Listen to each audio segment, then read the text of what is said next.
Okay, so I just finished watching the Munk debate, the spring Munk debate. It was, in case you're unaware, it was in Toronto at I think I don't know one of the bigger halls in Toronto, and it was between Michael Eric Dyson with Michelle Goldberg versus Jordan B. Peterson and Stephen Fry. And the subject of the debate, if you're not familiar, was be it resolved that what you call political correctness is what I call progress, or is really progress. Arguing for the pro were Michael Eric Dyson and Michelle Goldberg, for the con, Jordan Peterson and Stephen Fry. It was a good debate. It was, I've seen several Munk debates before, and this one was, in keeping with those ones, it was pretty solid. By the way, before I go too far, sorry for the quality of this video. I have an Asus laptop. Get down, cat. I have an Asus laptop, and the camera on it is garbage. So I apologize for the quality of this video, but it's easier than getting my phone out and sending it up on some piece of furniture or something. Anyway, in thinking about the debate, I've written down some thoughts, and I'm going to read them out, and hopefully it doesn't look or sound like I'm just reading out to you. I'm going to try and paraphrase what I wrote, but I also write out in long form, so if it sounds like that, I apologize. So let me look at that, and I'll read out my thoughts on the whole thing.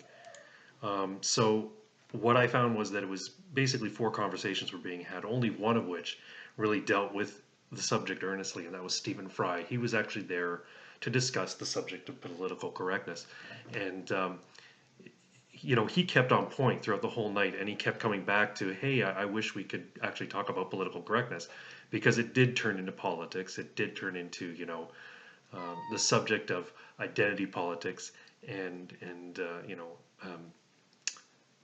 hierarchies and patriarchy and racial divides and everything. I mean, with guys like Michael Eric Dyson, that's bound to happen. So I'll give you my thoughts on each of the presenters, each of the debaters, and what I observed. So this woman, Michelle Goldberg, until today I'd never heard of her. Until I saw her name on the Munk debate, I knew nothing about her. I managed to read some of her ideas regarding, in an article today, I think it was in, I want to say New York Times, I'm not sure, but basically it was a preface to tonight's debate where they were talking about her ideas about political correctness, and then they juxtaposed that with an interview they did with Jordan Peterson about his ideas on political correctness. Her thoughts were, I don't know, I don't want to be unfavorable to her. I don't think that public debate is really her foray, or is it really her forte, I should say, because she seemed to be more like she was addressing a group of fellow journalists. She's a journalist, by the way, or she was addressing a feminist panel. She spoke with that sort of lilt that you hear a lot of college girls talk like, and that kind of thing, right? So, but I mean, her points were were well thought out, I guess, and well articulated. She gave this sort of veneer of moderateness. She didn't want to come off as being this rabid leftist, as I guess many times she might be characterized on social media and in the comment sections of her articles, as she put it. But she's taken the political position that political correctness is simply making things right for those who don't have the same type of power as the offensive, or as the offenders, I should say. Um,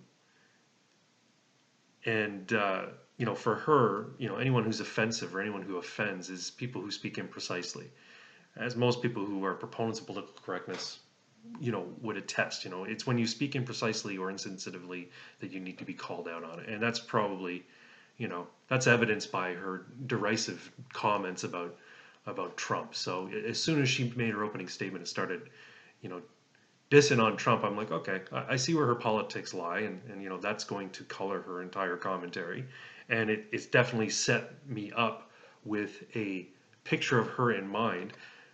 I mean, she did it for laughs, obviously, but it's probably not a good idea in debating to broadcast or telegraph to your audience what your political feelings are in such a obvious way. People now picture you as belonging to a specific political camp. If they weren't familiar with you before, they are now, because you said, we've got Trump, and that's the kind of climate we're in right now. Okay, so I know where you're coming from. I know your standpoint. She, in her closing remarks, she made a point about social media just being an ugly aspect of modern culture that we just have to deal with. But she fails to draw this sort of distinction that the current climate in social media of people being, banned from Twitter or banned from Facebook or losing their jobs for an errant comment they made on social media, or being having their lives ruined for speaking out against something on social media or saying something unpopular on social media. Um, that's only flourished under the current cultural zeitgeist. Right? That's only flourished under this insane oversensitive progressivism that we are living in right now. And I can't say that I necessarily think it would have, had the same sort of result if, say, social media, what we understand as social media now, were around in the 70s and 80s when, the moral majority and the priggish, you know, um, evangelical right were, exerting their will on popular culture, and they didn't really have much success, right? They targeted radio stations, they targeted booksellers, and they targeted publishers and record companies, that sort of thing, and it had a very, very minimal effect, not to the degree that the progressive left have had in the modern context, right? So it's kind of disingenuous, or maybe just a blind spot for her to not understand that the ugliness that is in social media right now in terms of that behavior is clearly an expression of the rabid, oversensitive, progressive left, and in that sense, you know, I think she failed on that point. And again, I don't know that the debate format is really her forte. Haven't seen her in any other debates. So, her partner on the pro side of political correctness, where it was a douchebag called Michael Eric Dyson. This cocksucker, I've known about him since my days as a lefty watching MSNBC. I used to watch Rachel Maddow pretty regularly. I think Dyson even had his own show on MSNBC at one point, but that was right around the time I stopped watching. And of course, it's because I'm a rabid racist. That's why I stopped watching, because they gave a platform to Michael Eric Dyson. No, the thing about him is he epitomizes the ugliness of postmodernism that Jordan Peterson is constantly talking about. He baited Jordan Peterson pretty effectively. I don't know if it was intentional or if it's just it's Michael Eric Dyson's nature to be a combative douchebag. But he baited him, and Peterson became visibly upset. He's got a temper, everybody knows that, but he became visibly upset, and especially at Dyson's angry white man jab. That really, really bothered Peterson, and as it should, because it's a racist thing to say. What does his ethnicity, or what does him being white, have anything to do with anything? Well, to Michael Eric Dyson, it has everything to do with everything, and he evidenced that in every statement he made throughout the night. Every night, throughout the entire night, it all came back to white people having power and people who weren't white not having power, and white people are the progenitors of evil throughout human history, and they're just upset because they now have to cede some of their power to minority groups. This was his entire attack the entire time, and I think it lost them debate, and it certainly ruined the conversation. I don't think he did anything for the conversation. I don't think he did anything for the debate. And to be honest, in retrospect, I wish they hadn't invited him. I wish they'd chosen somebody else on the pro side than Michael Eric Dyson. He's just awful, and here's the thing. He's quite eloquent. He knows a lot of big words. The problem is he doesn't understand what they mean. And that's a bit of a cheap shot, but he uses 25-cent words for the sake of using 25-cent words. And I'm guilty of that from time to time too, but he does it constantly, and it's pretty terrible. But the worst part about it is he was not interested at all in having a conversation. He was interested in putting forward a political narrative. And like I said, he's the postmodernist, collectivist, neo-Marxist that Jordan Peterson warns about, and he put it all out on display. And if anything, he made Jordan Peterson's point for him. And Jordan Peterson even noted that in his final comments. He says, I think you've seen some of that here tonight. You know, he talked about the problems with political correctness and why it's a part of, you know, identity politics and group identity politics, and why it's pernicious, right? So, yeah, he couldn't have had a better partner on that stage than Michael Eric Dyson, because he proved his point perfectly. And if you look at the poll results after the debate, and compared to before the debate, it seems as though that's the case. Now, Jordan Peterson, of course, you know, I tuned in because he was going to be speaking, and yeah, he, you know, he beat his horse that he's been beating for a year.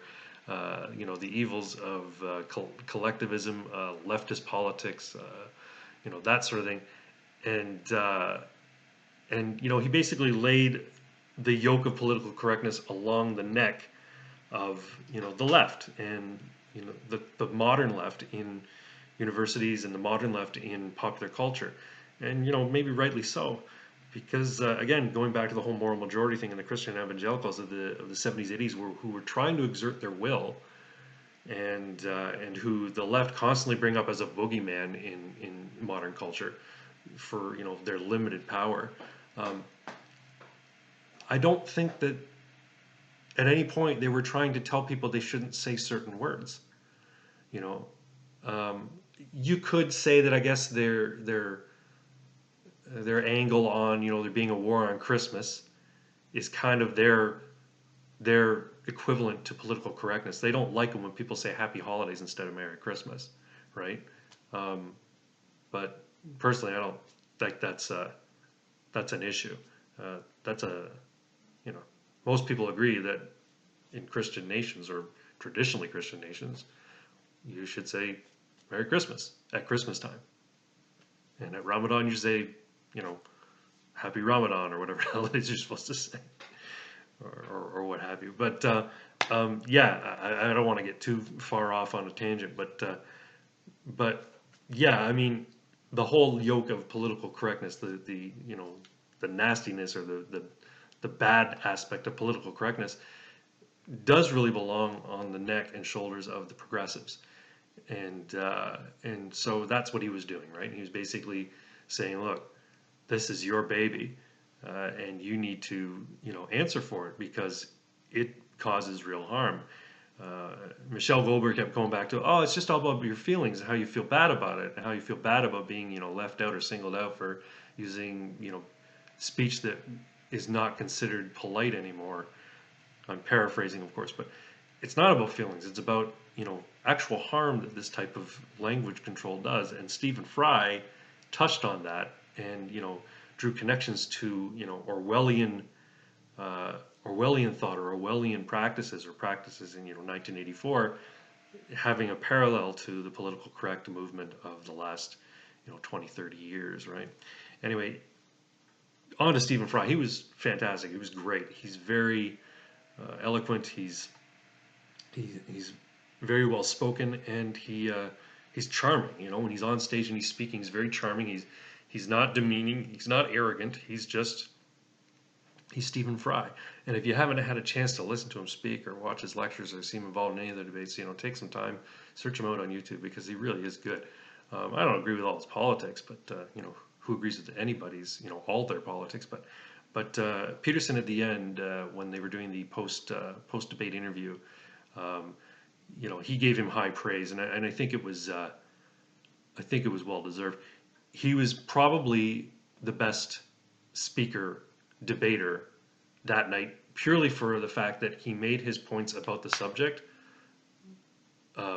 most effectively. Peterson and Dyson got off on a tangent where they were talking about white privilege and that sort of thing, and again, like I said, Dyson baited Peterson, and Peterson, who has a temper, fell for it. But yeah, it was quite good, and it's probably up on YouTube in the next hour or two. If you haven't seen it, if you didn't watch it live, then you should watch it. You know, watch the recording of it. I'm interested to see what the polls show now. I have a feeling that the con side won just because of Michael Eric Dyson's faggotry and because of Michelle Goldberg's feigned moderateness. She didn't seem to really be too invested in the subject. So anyway, sorry, my cat's attacking me. Little fucker, fuck off. Anyway, now I wish the subject had gone more to political correctness because I have some thoughts myself on political correctness. Let me see how long this video is. I'm at 15 minutes. Sorry, I'll try and wrap it up very shortly. But here are my thoughts on political correctness.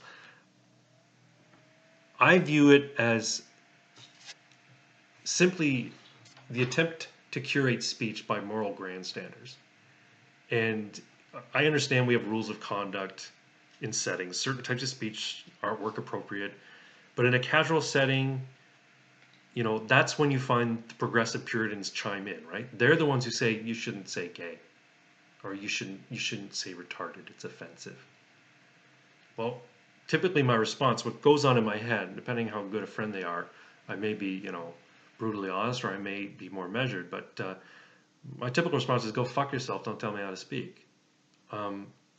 Because context matters, and in a casual setting, when you're using certain terms, how we use words and when we use words matter more than the words we're actually using. So I'm a free speech absolutist, like, you know, Sargon of Akkad and a lot of others, but I would never tell somebody not to express themselves or discourage them from speaking honestly. If you're offended by the way I speak, be offended. That's your right. It's not your right to tell me not to say things that offend you. That's fighting against free speech, right? That's fighting against someone's right to speak.